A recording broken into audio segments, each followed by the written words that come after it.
ओम शांति। आज बाबा के 29 सितंबर 2020 के साकार मधुर महावाक्य हैं।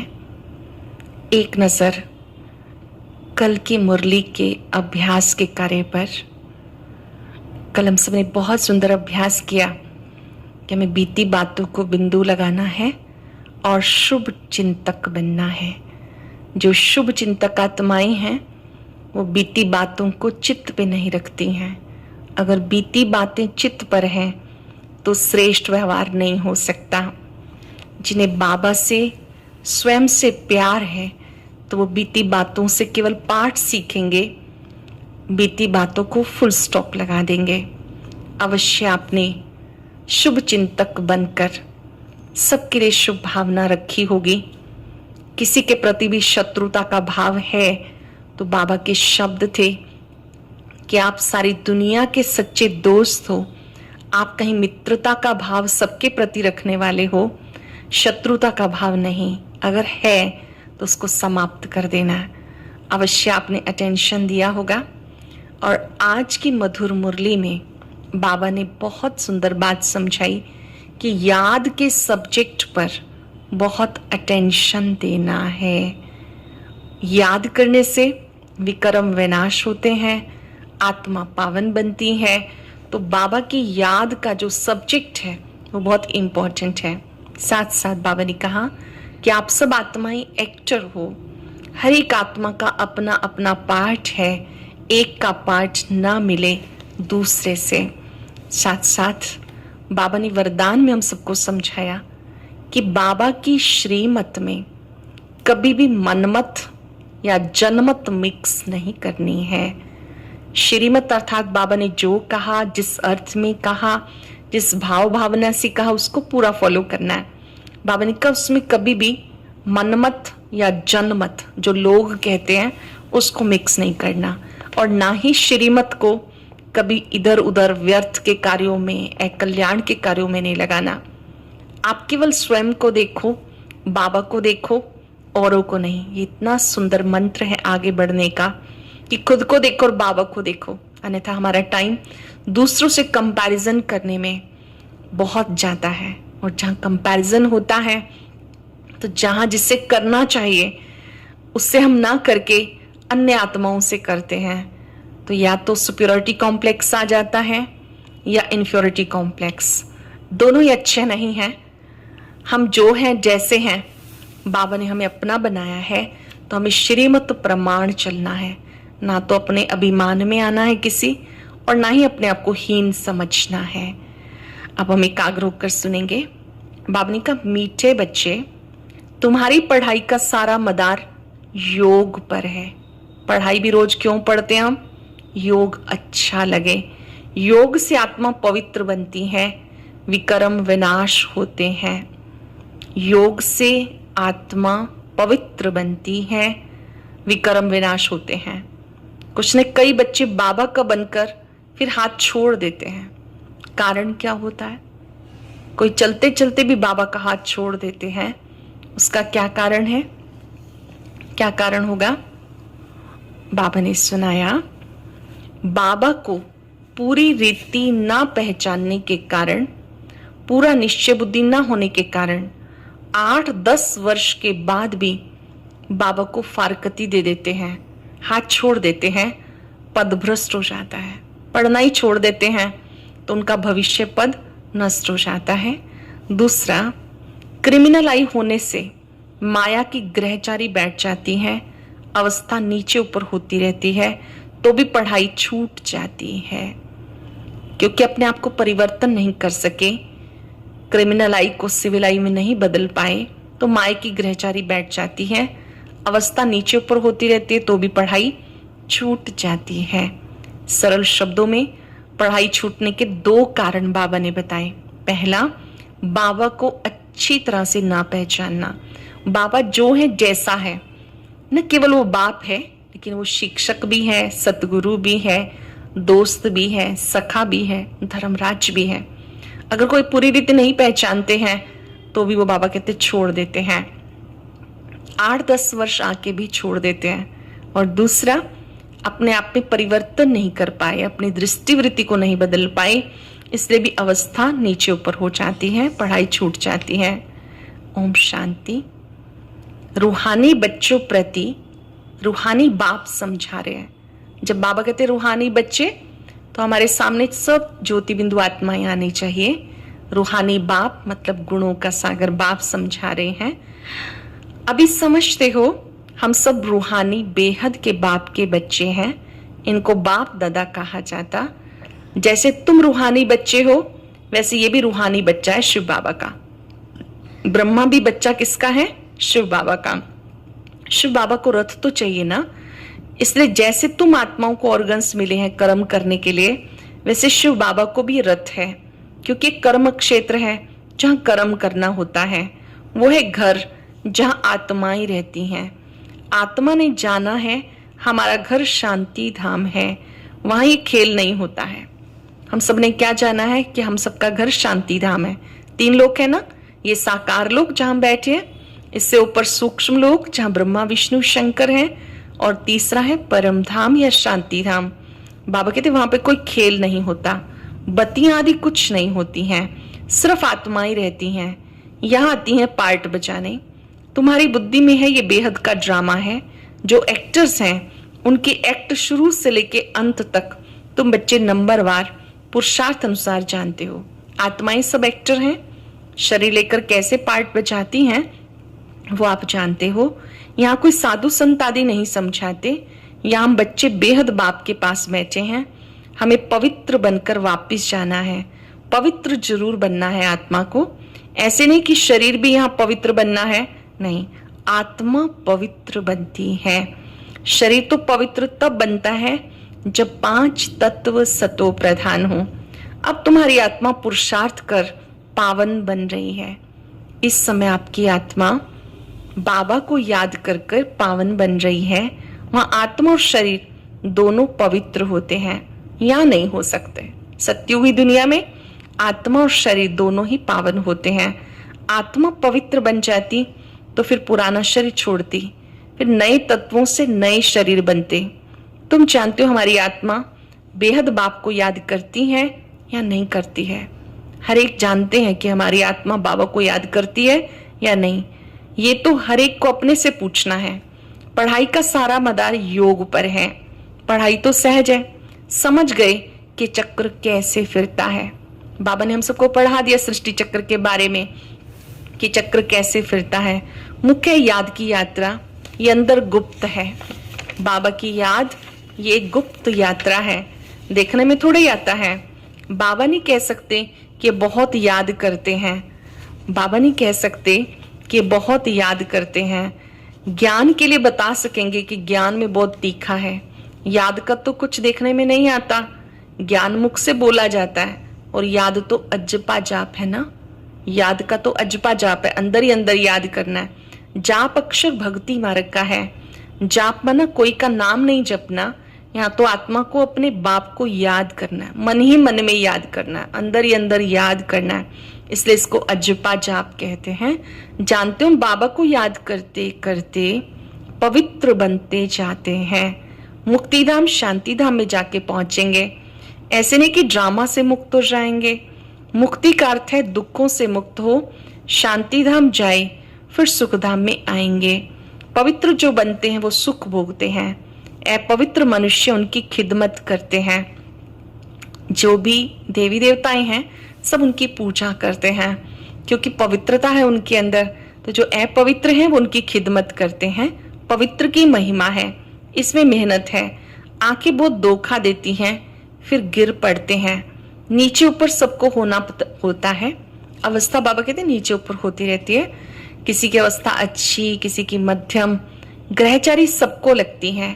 भले बाबा कहते हैं बच्चे भी समझा सकते, फिर कहते माता गुरु चाहिए, क्योंकि अब माता गुरु का सिस्टम चलता है। बाबा जब आते तो माताओं को निमित्त बनाते हैं, ज्ञान का कलश माताओं को देते हैं। हालांकि आने वाले तो सभी होते हैं बाबा के घर में। सेंटर पर भाई भी, बहनें भी, माताएं भी। ज्ञान का कलश बाबा ने माताओं को दिया।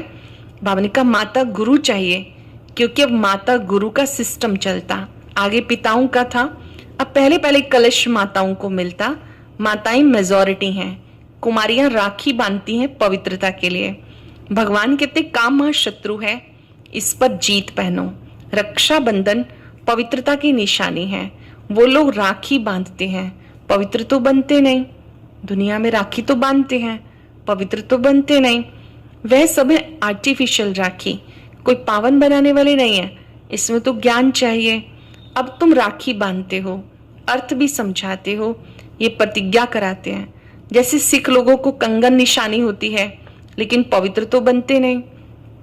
रक्षा सूत्र पवित्रता की निशानी है, कंगन पवित्रता की निशानी है।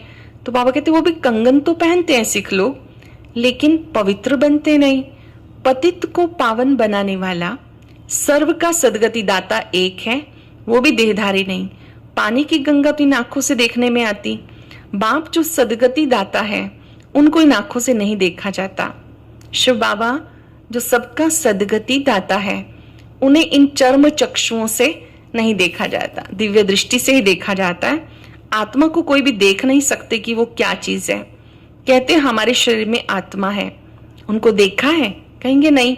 और सब चीजें जिसका नाम है वो देखने में जरूर आती हैं, आत्मा का भी नाम तो है। कहते हैं भ्रिकुटी के बीच में चमकता है जब सितारा, परंतु देखने में नहीं आता। परमात्मा को भी याद करते हैं, देखने में कुछ नहीं आएगा, क्योंकि इन आंखों से देखने वाली वो चीज ही नहीं है। उन्हें स्थूल नेत्रों से नहीं देखा जा सकता, ना आत्मा को ना परमात्मा को। उनको अनुभव किया जाता है। लक्ष्मी नारायण को देखा जाता है इन आंखों से। लिंग की भले पूजा करते हैं, शिवलिंग होता है, उसके ऊपर जल फल चढ़ाते हैं, पूजा करते हैं, परंतु वह कोई यथार्थ रीति तो नहीं है ना। देखते हुए भी जानते नहीं परमात्मा क्या है, ये कोई नहीं जान सकते। आत्मा बहुत छोटी बिंदी है, देखने में नहीं आते, उसे देखा नहीं जा सकता। ना आत्मा को ना परमात्मा को देखा जाता है, उन्हें तो जाना जाता है। अब तुम जानते हो हमारा बाबा आया हुआ इनमें, इस शरीर की अपनी आत्मा भी है। फिर परम पिता परमात्मा कहते मैं इनके रथ पे विराजमान हूं, इसलिए बाप दादा कहते हैं। शिव बाबा कहते मैं ब्रह्मा तन में विराजमान हूं, इसलिए बाप दादा कहते हैं। अब दादा को तो इन आंखों से देखते हो, बाप को नहीं देखते हो। ब्रह्मा बाबा तो दिखाई देते हैं, ज्योति बिंदु शिव बाबा नहीं दिखाई देते हैं। वो ज्ञान सागर है, पतित पावन है। कुछ सेकंड एकाग्र हो जाएंगे। वो पतित पावन है, उसका प्यार, उसकी शक्तियां फाउंटेन की तरह मुझ पे बरस रही हैं। महसूस करें पतित पावन की पवित्र किरणें मुझे भी पवित्र बना रही हैं। बाबा ने कहा अब आपने बाबा की महिमा को जाना, ये वो ज्ञान सागर है, पतित पावन है। निराकार रास्ता कैसे बताएंगे? प्रेरणा से तो कोई काम नहीं होता। भगवान आते हैं किसी को पता ही नहीं। शिव जयंती मनाते हैं, जरूर यहाँ आता होगा। जानते हो वो हमें पढ़ा रहे हैं, परम पिता परमात्मा स्वयं हमें पढ़ा रहे हैं। मुरली किसकी है? शिव बाबा की। निमित्त कोई भी सुनाए, बुद्धि में रहना चाहिए कि शिव बाबा हमें पढ़ा रहे हैं। बाबा इनमें आके हमें पढ़ाते हैं। बाबा को पूरी रीति ना पहचानने के कारण, निश्चय बुद्धि ना होने के कारण 8-10 वर्ष के बाद भी फारकती दे देते हैं। बाबा को सही से पहचाना नहीं, सुप्रीम को जाना नहीं, तो 8-10 वर्ष के बाद भी फारकती दे देते। माया बिल्कुल अंधा बना देती। बाबा का बनकर फिर छोड़ देते तो पदभ्रष्ट हो जाता है। बाबा का बनकर फिर बाबा को छोड़ दिया तो भविष्य पद तो नष्ट हो जाता है। अब तुम बच्चों को बाप का परिचय मिला तो तुम्हें औरों को भी देना है।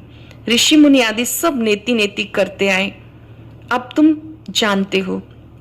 पहले नहीं जानते थे, पहले हम भी नहीं जानते थे, अब बाबा ने बताया। बाबा ने अपने बारे में, चक्र के बारे में।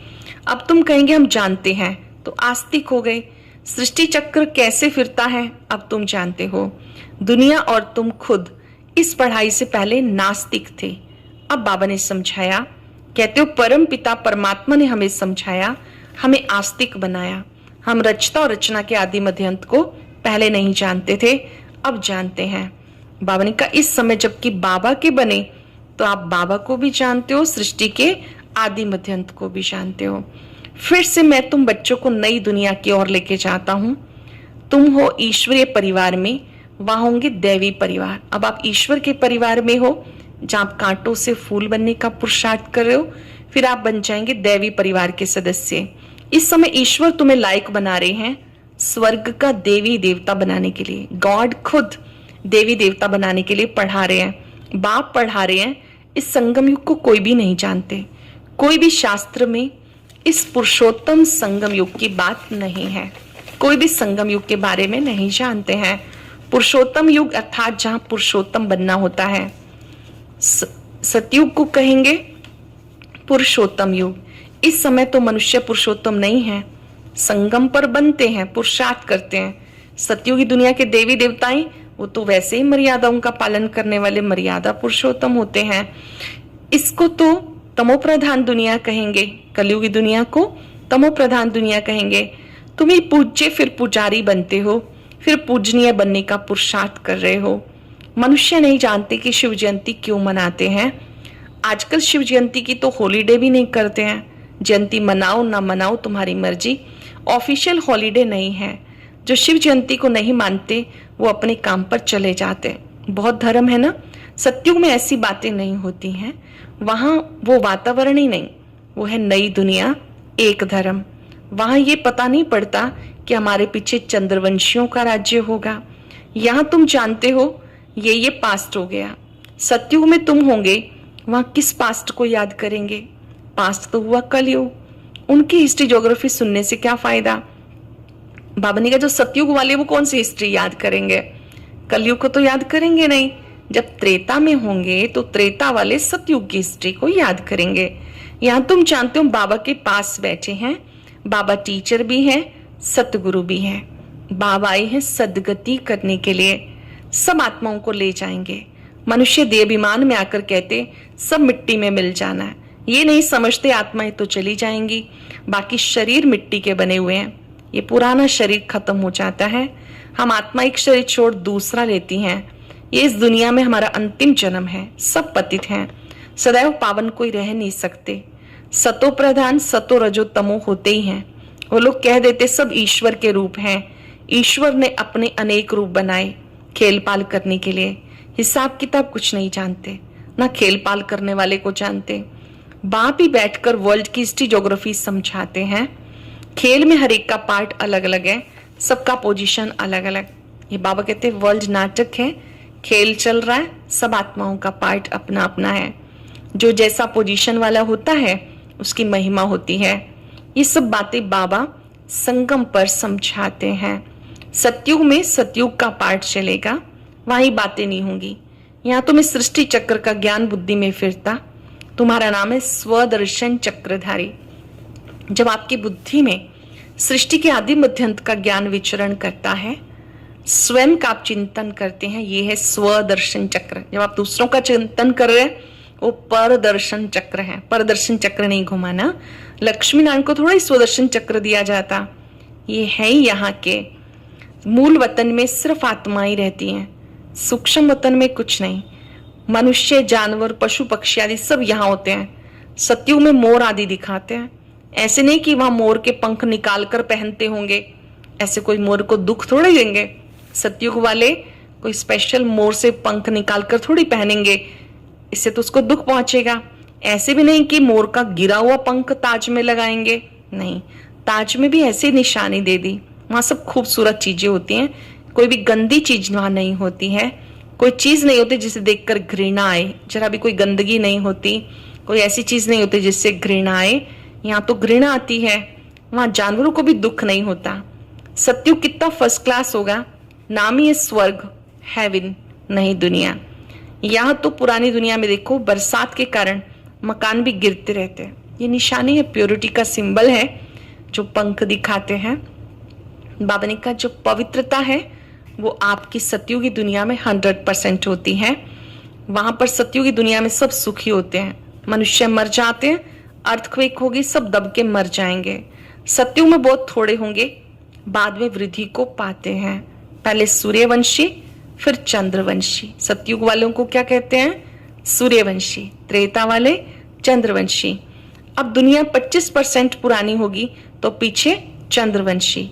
सतयुग 1250 वर्ष, वो है 100% नई दुनिया जहां देवी देवता राज्य करते हैं। तुम्हारे में भी बहुत इन बातों को भूल जाते। राजधानी स्थापन होनी है, हार्ट फेल नहीं होना है। बाबा कहते नंबरवार तो होंगे, कोई महाराजा महारानी बनेंगे, कोई राजा रानी, आपको हार्ट फेल नहीं होना। पुरुषार्थ की बात है। बाप सब बच्चों से एक समान तदबीर कराते हैं। तुम अपने लिए विश्व की बादशाही स्थापन करते हो। अपने को देखना है, मैं क्या बनूंगा। अपने आप को देखना, दूसरों को नहीं देखना। दूसरों को देखने वाले खुद से दूर हो जाते हैं। अब तक दूसरों को देखा, अब अपने आप को देखना कि मैं क्या बनूंगा, मेरा पुरुषार्थ कैसा है। अच्छा, मीठे मीठे सिक्के लदे बच्चों प्रति माता पिता बाप दादा का याद प्यार, गुड मॉर्निंग। रूहानी बाप की रूहानी बच्चों को नमस्ते। रूहानी बच्चों की रूहानी बाप दादा को नमस्ते, गुड मॉर्निंग। शुक्रिया बाबा, शुक्रिया। धारणा के लिए सार, क्या सार होगा आज? कुछ सेकंड साइलेंस में बैठ के सोचिए। बाबा ने सुनाया, इस पुरुषोत्तम युग में स्वर्ग के देवी देवता बनने की पढ़ाई पढ़कर स्वयं को लायक बनाना है। पुरुषार्थ में हार्ट फेल नहीं होना, दिल शिकस्त नहीं होना। इस बेहद के खेल में हर एक्टर का पार्ट पोजीशन अलग अलग है। जैसे जैसे जिसकी पोजीशन वैसा उसे मान मिलता है। ये सब राज समझ वर्ल्ड की हिस्ट्री ज्योग्राफी का सिमरण कर स्वदर्शन चक्रधारी बनना है। वर्ल्ड की हिस्ट्री ज्योग्राफी का सिमरण करके स्वदर्शन चक्रधारी बनना है। वरदान है, श्रीमत से मनमत और जनमत की मिलावट को समाप्त करने वाले सच्चे स्व कल्याणी भव। श्रीमत से मनमत और जनमत, लोगों की मत, उस मिलावट को समाप्त करने वाले सच्चे स्व कल्याणी भव। बाप ने बच्चों को सब खजाने स्व कल्याण विश्व कल्याण के लिए दिए हैं। जो भी खजाने मिले हैं स्वयं के कल्याण के लिए, विश्व के कल्याण के लिए दिए हैं। उन्हें व्यर्थ तरफ लगाना, कल्याण के कार्य में लगाना, श्रीमत में मनमत जनमत की मिलावट करना, ये अमानत में ख्यानत है। जो बाबा ने खजाने दिए हैं उन्हें व्यर्थ की तरफ लगाना, कल्याण के कार्य में लगाना, श्रीमत में मनमत और जनमत की मिलावट करना, ये अमानत में ख्यानत है। ये बहुत समझने योग्य बात है। जैसे हमें समय मिला, अगर हम व्यर्थ के कार्यों में लगा रहे हैं तो ये भी मिलावट है। पर चिंतन कर रहे हैं, ये भी मिलावट है। अब बाबा कहते ये मिलावट करना अमानत में ख्यानत है। अब इस ख्यानत और मिलावट को समाप्त कर रूहानियत और रहम को धारण करो। अपने ऊपर और सबके ऊपर रहम कर स्वयं कल्याणी बनो। खुद पे भी रहम करो, दूसरों पे भी रहम करो। रूहानियत और रहम को ऐड करो।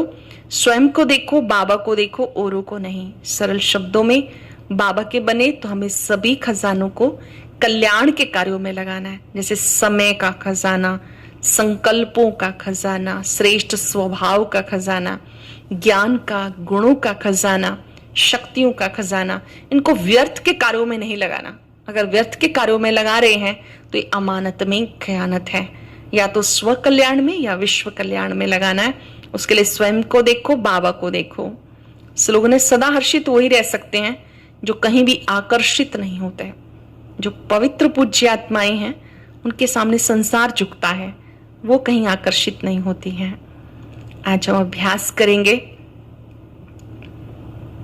बहुत ही सुंदर बात का हम सब अभ्यास करेंगे। मैं स्व कल्याणी आत्मा हूं। मुझे सभी खजानों को सही प्रयोग करना है। ये सभी खजाने मुझे स्वयं के कल्याण के लिए, विश्व कल्याण के लिए मिले हैं। ओम शांति। और आज की ये बहुत अच्छी वीडियो भी ज़रूर सुने।